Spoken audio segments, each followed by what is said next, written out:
반지를 어느 손가락에 끼느냐에 따라 내 기운이 달라진다는 것 알고 계셨나요? 반지를 아무데나 낀다고 재물복이 들어오는 것이 아닌데 의외로 이 사실을 사람들이 많이 모릅니다. 제 인생을 변화시켜준 반지 끼는 비법에 대해 이 시간 낱낱이 공개하도록 하겠습니다. 원래는 유료 컨설팅 내용인데 구독해 주시는 분들을 위해 특별히 무료 공개하겠습니다. 손가락마다 의미가 다르니 하나하나 잘 들어보시고 원하는 손가락에 반지를 껴보세요. 이거 하나만 잘 따라해도 기운이 달라집니다. 첫 번째, 엄지손가락.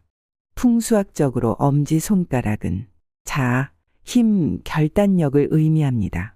엄지손가락으로 가리키는 대상이 주로 나 자신이라는 것을 보면 잘 이해할 수 있습니다.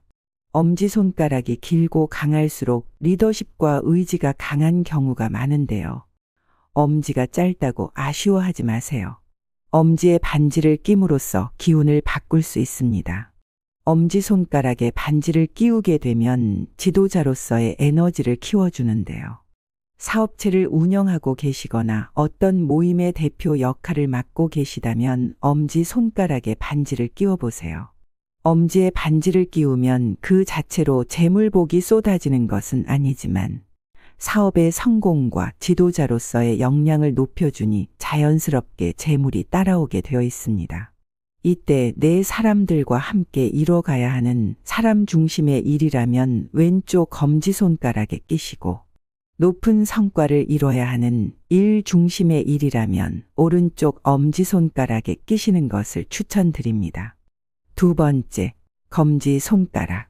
풍수학적으로 검지손가락은 목표와 권위를 의미합니다. 어떤 대상을 가리킬 때 검지를 사용하는 것을 보면 쉽게 이해할 수 있습니다. 따라서 검지가 비교적 길다면 이 사람은 목표 지향적인 사람일 가능성이 큽니다. 자, 지금부터 잘 들으셔야 합니다. 재물이 나에게 오게 하는 방법에는 크게 두 가지가 있습니다. 사람들을 통해 그들이 내게 돈을 벌어다 주게 하는 방식과 내 의지와 목표로 부를 이루는 방식 말입니다. 쉽게 말해 만일 사람들과 함께 일하는 것이 체질에 맞으시다면 왼쪽 검지에 반지를 끼시고 혼자 일하는 것이 편하시다면 오른쪽 검지에 반지를 껴보세요. 특히 내가 목표로 하는 것이 큰 재물이라면 오른쪽 검지에 반지 끼는 것을 추천드립니다. 많은 부를 이룬 부자들을 보면 오른쪽 검지에 반지를 끼고 있는 것을 볼 수 있는데요. 왜 그런지 이제 이유를 아시겠죠? 대운을 받아 성공의 정답을 알고 있는 부자들의 비법을 알고 나면 우리 인생도 완전히 달라지게 됩니다. 그런데 사람에 따라 꼭 검지에 반지를 끼는 것만이 정답이 아닌데요. 왜 그런지 이어서 설명드리겠습니다. 세 번째, 중지 손가락. 어느 쪽에서 세어도 세 번째 손가락인 중지는 균형과 책임감을 뜻합니다. 재물복을 얻고도 쉽게 잃어버리는 사람이 많은데요. 재물복을 받을 만한 준비가 되어 있지 않을 때 갑자기 재물을 받게 되면 그런 일이 발생합니다. 로또 1등에 당첨되었다가 몇 년 만에 재산 다 잃고 신용불량자가 된 사례 많이 보셨죠? 큰 돈에 대한 책임은 우리 생각보다 상당히 막중하기 때문에 모든 것을 아우를 수 있는 균형과 책임감이 필요합니다. 따라서 이럴 때 중지에 반지를 끼시면 좋습니다. 참 아이러니하게도 중지에 반지를 낀다는 것은 횡재수를 불러오는 비법이기도 한데요. 여러분들이 만일 대운을 받기에 충분한 그릇을 갖고 계시다면 그 균형을 맞추기 위해 로또가 당첨되는 것과 같은 횡재가 일어날 것이고요. 대운을 받기에는 아직 부족한 그릇이라면 그 부족함을 채울 수 있는 책임감과 균형을 채워줄 것입니다. 그래서 저는 컨설팅을 할 때 주로 검지나 중지에 반지 끼시는 것을 많이 추천드리는데요. 이런 경우에는 약지에 반드시 끼시라고 말씀드립니다. 네 번째, 약지 손가락. 약지는 대인관계와 감정을 주관합니다. 결혼 반지를 약지에 끼는 것이 가장 대표적인 반지 풍수죠. 사람에 따라 마음의 안정이 너무나 중요한 분이 계십니다. 능력도 좋고 아이디어도 뛰어나신데 마음의 불안정으로 인해 꿈을 크게 펼치지 못하는 분도 있다는 거죠.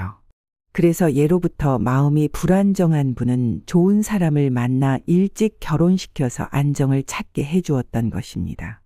또 다른 경우는 감정 표현이나 대인관계가 서툴러 주변 사람들의 마음을 얻지 못해 꿈을 펼치지 못하는 분도 있습니다.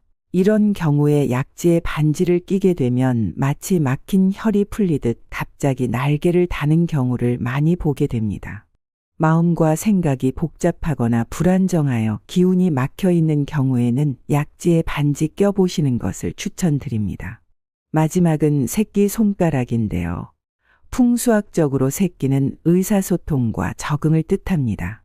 이것은 우리 삶의 변화와 관련이 있는데요. 만일 승진을 앞두고 있거나 중요한 계약, 목표 성취를 앞두고 계시다면 새끼에 반지를 껴보세요. 원활히 소통되고 변화된 내 삶도 충분히 잘 적응하실 수 있을 겁니다.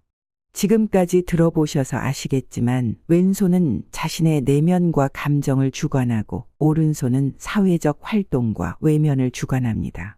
어떤 사람은 내면은 단단하지만 외적 능력이 부족한 경우가 있고 어떤 사람은 능력은 있지만 심적 불안감으로 인해 기운이 막혀 있는 경우도 있는 것입니다.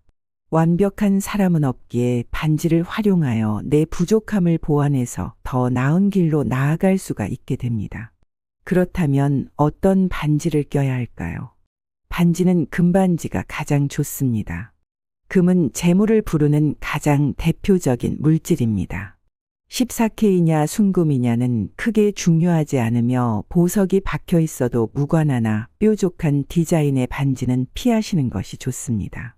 정말 최악인 경우에는 해골 반지와 같은 이상한 형태의 반지를 하고 다니는 것인데요. 패션의 일종으로 하고 다닐지 모르겠지만 그 사람은 결코 행복하지 못하게 됩니다. 삶이 타락하고 유흥을 즐기며 구설수가 잇따르게 될 것입니다. 오늘 알아보신 내용 다시 들어보시면서 스스로 컨설팅을 해보시기 바랍니다.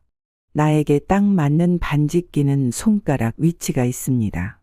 가장 유력한 후보 순으로 한 달씩 껴보세요. 기운이 달라졌다고 확실히 느껴지는 손가락이 있을 겁니다. 바로 그곳입니다. 효과 보셨다면 댓글로 남겨주세요.